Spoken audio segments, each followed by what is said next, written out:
So one of the big questions on everyone's mind, are we heading into a real estate market crash? Are we heading back towards 2008? Are prices going to come down?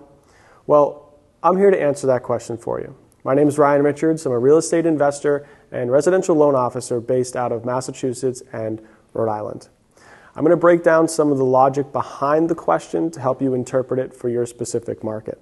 Ultimately, the answer to that question is very hyper-local. There are some markets, which we'll talk about, that have experienced significant declines from the COVID peak. However, up here in the Northeast, we haven't quite seen the same thing. And I think the outlook for the coming years is much different up here in the Northeast than it is in some of the southern and western markets.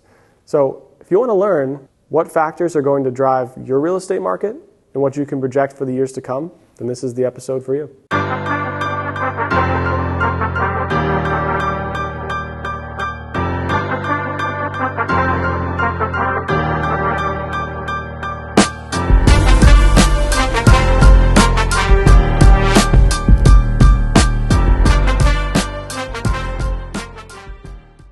So is the real estate market going to crash?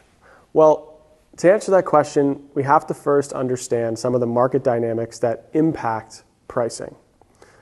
What impacts the value of a home? Well, it's really two things: supply and demand. Now, fundamentally, over the last few years since COVID, and I can't believe we're still even talking about COVID, but I'm sure we will for many years to come, the market dynamics have been very different in various areas of the country. The Northeast specifically has had some very different market dynamics than a lot of the Midwest and Southern states. Ultimately, I don't believe that in the Northeast we're going to see a significant crash like we did in 2008. Now keep in mind, in 2008, real estate values declined by over 30%. That I don't expect to happen up here in the Northeast. And to understand why, we have to understand how it works. So keep in mind, in 2008, part of the reason that the real estate market crashed was twofold. Number one, the market was flooded with supply. The quality of mortgages back then were not nearly at the standard that we're giving today. And ultimately, a lot of people took adjustable rate mortgages. They qualified off of income that they didn't necessarily have or that was overstated. And when the mortgage payments really kicked in, they couldn't afford the house. And this happened all at once. It was a snowball effect of people listing their house on the market, people going into foreclosure, and short sales, people selling the house for less than they owed in their mortgage because they couldn't make the payments, whether it adjusted or the income figures they stated on the application were overstated. A lot of times they weren't verified by the banks, and it was just presumed that you were honest with your application and you can pay the mortgage. But that obviously didn't happen. So we had a massive influx in supply. At the same time, because of all of the foreclosures and short sales, a lot of banks stopped lending money. So it was very difficult during the crash to go out and buy real estate. So demand was elevated because there was a lot of new activity, a lot of new deals on the market, but it was difficult to go get the capital to buy them. So we were in this tough position where a lot of people were selling their homes because they couldn't afford the loans, and banks, because they're realizing they gave out some, unfortunately, not quality loans, they don't want to lend anymore. So new buyers had difficulty getting financing. There was a culmination of these two things at once at scale that led to significant declines in the real estate market very quickly. Now, the difference today is twofold. Number one, the quality of mortgages have significantly increased. We go through a much more thorough due diligence process to validate your income, verify the numbers, and we now reference a universal set of guidelines that are based upon a sound logic that ensures the people who are taking the loans actually have the ability to repay them. And if you are taking out adjustable rate mortgages, we have set a lot of parameters around how much that rate can move, when it can move, and have implemented a lot of caps in terms of the maximum amount your mortgage payment can go up to make sure that people can continue to pay their mortgages in the future. And there are a lot of assistance programs as well now that help with making your mortgage payments and whatnot. So we've changed quite a bit in terms of the quality of mortgages today. So if you get a mortgage today, very likely that the qualification standards that your lender has set are in some shape or form making sure that you can pay that mortgage. that's part one, is mortgages are very different. So I don't foresee a large flood of foreclosures coming. I think a lot of the mortgages that are given today are quality, and I don't expect people to need to sell because they can't pay the mortgages at scale. Of course, foreclosures always happen in any market. There's always some statistic that a percentage of mortgages default on the payments. But that's not a wide-scale trend that I'm seeing coming. Now, that's just one piece that impacts supply. Another piece that impacts supply is the amount of new homes that are being built. So what does new construction look like? Are there a lot of new inventory coming to the market? And are people selling their homes, right? People who have current homes, are they selling, and are builders building new ones? And that's an interesting dynamic that's a little bit different than it has been in years past. Our inventory across the United States is not nearly at the same levels that it was pre-COVID, or even pre-2008.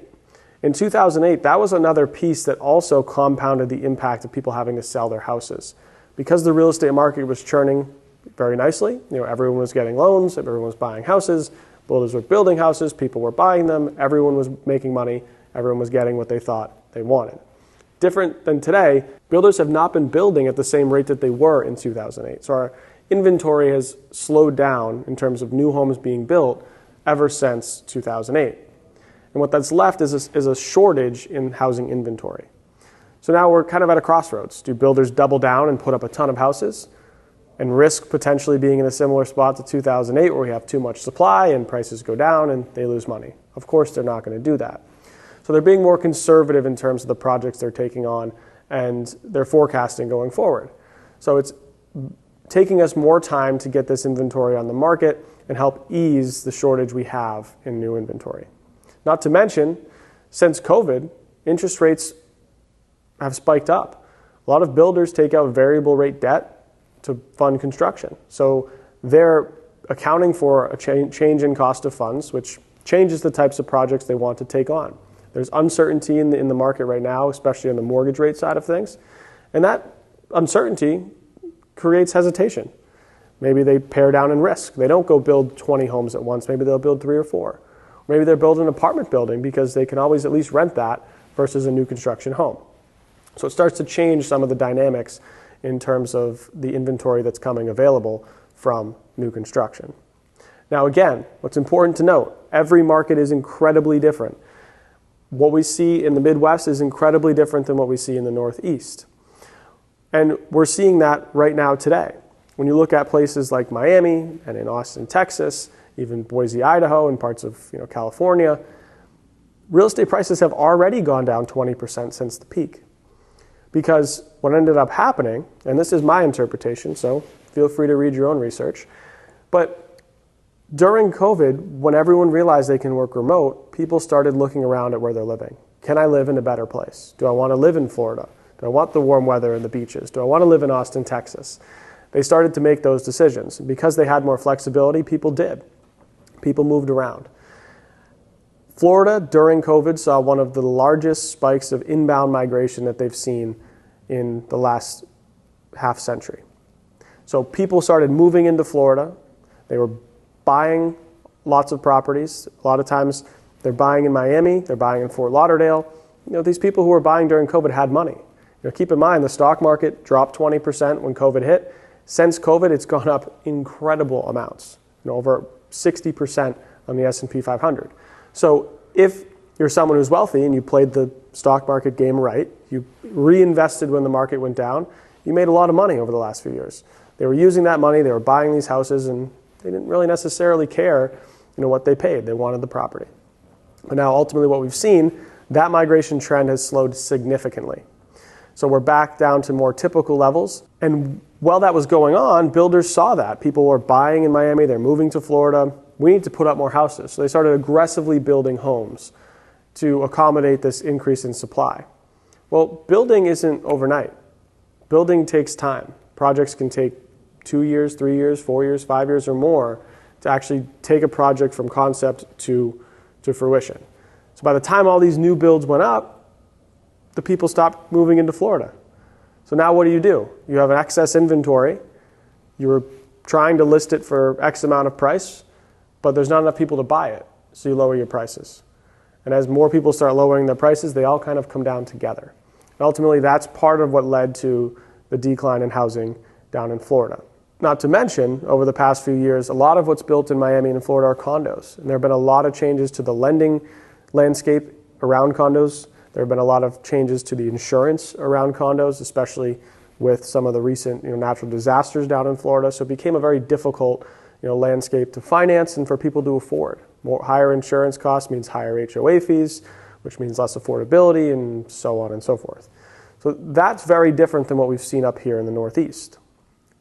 In Massachusetts, I haven't checked the migration numbers, but I'm willing to bet during COVID, if you were moving, you probably weren't packing up and moving to Massachusetts. There were definitely people who did, but it was not at the significant numbers that we saw in other states. So we didn't have as many people moving, and we didn't have as much building. There's not as much land in Massachusetts. There's not as many projects that are able to be built at the scale that they are in other areas, and as well in Rhode Island. Rhode Island's a small state. There's not as much land available. Down in Texas, you might see single-family development that might be 500 homes. But in order to build 500 homes, you might need 500 acres. That's a lot of land when you're talking about smaller states like Rhode Island and Massachusetts. So we didn't have the land, and if we did, it's expensive. Land up here is expensive to build. Whereas, again, down in places like Texas, it's at a discount. They have a lot more of it, right? Supply and demand. So it's difficult to keep up with the new demand. So that's a little bit of context in terms of the different trends that you can see from the supply side of things. Now, obviously, the other piece is demand. What I believe ended up happening is, again, a lot of these places are somewhat vacation destinations. So you're moving to Miami, you're moving to Fort Lauderdale, moving to Scottsdale, Arizona, or Boise, Idaho, and you're going to the places that look great on a postcard. Well, once affordability changes, rates jump back up. Let's keep in mind, obviously, during COVID, rates were almost nothing. 1.5%, 2%. We were lending on 30-year loans. So when that went away, the affordability became a challenge, and prices started to go up. So your rate went up, your prices went up, your insurance went up. It becomes very difficult to afford those homes anymore. But different up here in Massachusetts, I believe, we've had a steady demand driven by some of the best hospitals in the world, some of the best colleges in the world, some of the best healthcare in the world, and people who live in these areas generally stay for a long time. I think the demand is certainly here for housing in most of the Northeast. And a lot of the people who didn't buy houses during COVID are still waiting for the right opportunity to buy their house. They're waiting for maybe a little bit more savings. They're waiting for interest rates to come down or just more properties to be available. So we're still a lot of pent-up demand for people who are looking to buy here. And we haven't seen prices come down since COVID. Prices are on the rise. Granted, not nearly as significant as COVID, but prices are still incrementally increasing over time. So we didn't have the same inbound migration that artificially drove prices. We didn't have the overbuilding that we saw in other parts of the country. And we still have a lot of pent-up demand from people who couldn't get access to housing during the crazy COVID times. And they're waiting for something. They're waiting for interest rates to come down or even just the right house to come on the market. I was looking at Rhode Island's inventory over the past few years. Since COVID, active inventory for single-family homes listed on the market is up 50% since COVID. But that number is still half of what was on the market pre-COVID. So we still don't have nearly this amount of homes that we need to cover the amount of demand that we have. And coupled with that, now that things have kind of settled down, people are looking around at their surroundings realizing, well, maybe there are cheaper or better areas to live. The people who kind of sat on the sidelines and watched the real estate market happen, their job's still remote. They have flexibility to move. They're looking at moving now. There's still a lot of inbound migration into Rhode Island, into Massachusetts, and New Hampshire and Maine. People are still moving up to these areas. A lot of the clients that I work with and some of my realtors are relocating from other parts of the country, from California. They can still get the same coastal feel, proximity to the city in Providence that they do maybe out in Los Angeles or parts of California for a lot less price, for a lot more affordability. So we're still getting some of that inbound migration into these areas that I think will continue for the foreseeable future. So it's a little bit different than what other parts of the country are seeing. and even some more local migration. A lot of people moving from Boston into Rhode Island. Boston housing market's obviously very expensive, and you have the commuter rail, so you can get in from Providence to Boston, in 45 minutes. So people are willing to make that drive to get access to affordability. So affordability is driving, obviously, a lot of the decisions in the market today. So a little bit of context in terms of what's going on in the market. I don't expect that pricing up here in the Northeast will go down significantly. I think some moderate reduction, might be justified because people are getting more picky, right? There's more houses on the market since COVID. Again, Rhode Island's up 50% since COVID. But important to note, people aren't just buying anything that's on the market anymore, at least not for the price it's listed. So some homes are sitting a little bit longer. At this current time, at the end of October, days on market is up. We're seeing offers on houses go down. So in the last few years, there might be 5, 6, 7 offers on a property. Right now, maybe 2 or 3. But for the right house in the right neighborhood at the right price, there could definitely be 10 or more offers on that property. So people are really attracted to value right now. In times where affordability is tight, people are looking towards value. I want to make my dollar go the farthest, and that applies to housing as well. So what's going to happen? What do we expect over the next few years? Well, again, every market is incredibly different, and every asset class is incredibly different. Multifamily assets trade very differently than single-family homes. Condos trade differently than mobile homes, right? These are all different in their own respects. Generally speaking, I think in the Northeast, we'll see prices remain fairly flat and maybe plus or minus 1% or 2% in variation. So pricing can go up 1%, down 2%. I think we're gonna remain around that flat line type level. What could really change that is, I would say, first and foremost, mortgage rates. Because what we also had over the past few years is what they call the lock-in effect. So during COVID, people refinanced their houses to get low interest rates.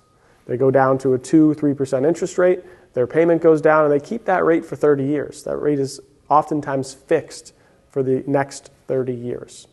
There's not many things in life that are fixed in payment, but a lot of people fix their housing payments at very low and not really achievable costs in today's market. What does that mean?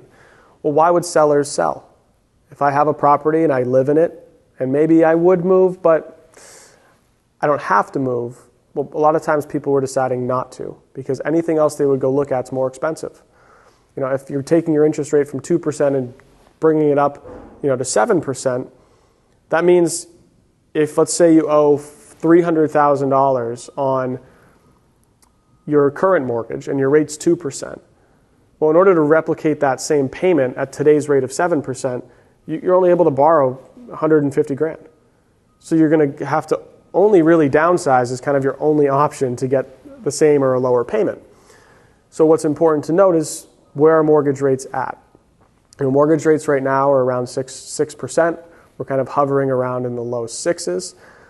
As rates start to get lower, let's say the average 30-year rate gets to 5.25%. Or 5.5%. A lot of people are calling 5.5% that golden number. Keep in mind that's the average rate. So if the average rate's 5.5% for a 30-year fixed loan, that means some people with better profiles, maybe bigger down payment, better credit score, they're getting rates in the 4s. Well, that's a lot more palatable, taking a rate of 3% to go to 4%, than it is of taking a rate of 3% to go to 7%. So the theory is, and I do believe this as well, as rates drop further, we don't know how long it'll take or when it will happen or how much they'll move, but when that does happen, that will hopefully allow people who feel like they're stuck in their house because they have an awesome rate and an awesome payment to finally make that move. Because they're really not changing their rate that much. And moving your rate from 3 to 4% obviously isn't as nearly significant as moving your rate from 3 to 7. So it's a much more palatable move. It's something people can rationally understand and do if they're looking for better housing. So we'll see what happens. I think that 5.25% number is probably what we'll need to see. And then keep in mind when that happens, we also unlock a whole nother buyer pool. So all of these people who are sitting on the sidelines right now when rates are in the 6s, who either don't qualify because rates are elevated, or they can't afford the payments because rates are elevated. But if we get that next percent reduction, we unlock millions of new buyers who are looking for housing who now qualify or can afford the payments on these houses. That in theory, people will be okay selling because they can trade their rate to one that's not as terrible as they've been in the past few years. So we'll see what happens. I'm optimistic. I'm still buying. Obviously, I'm an investor. A lot of my investor clients are active in the market. I think, again, like I talked about in previous episodes, you have to focus on the big picture. Real estate's a long-term investment, just like the stock market. I wouldn't buy Apple today if my goal is to sell it next week. Of course, there are short-term trading. There are people flip houses, right? Short-term investments. But if you're buying it as your primary house, don't worry about what's happening today or tomorrow. If you're going to live there for the next 5 or 7 years, well, you're going to be in a good spot. Real estate habitually increases 50% in value every 10 years. So it's really important to keep that in mind as you're making decisions. Focus on the big picture. But if you're buying in the Northeast and you believe what I'm telling you, then I think you're going to be in a pretty good spot in the years to come. So stay tuned for more episodes to come like this. As always, you have questions about rates, the market, or want to talk real estate in general, just reach out.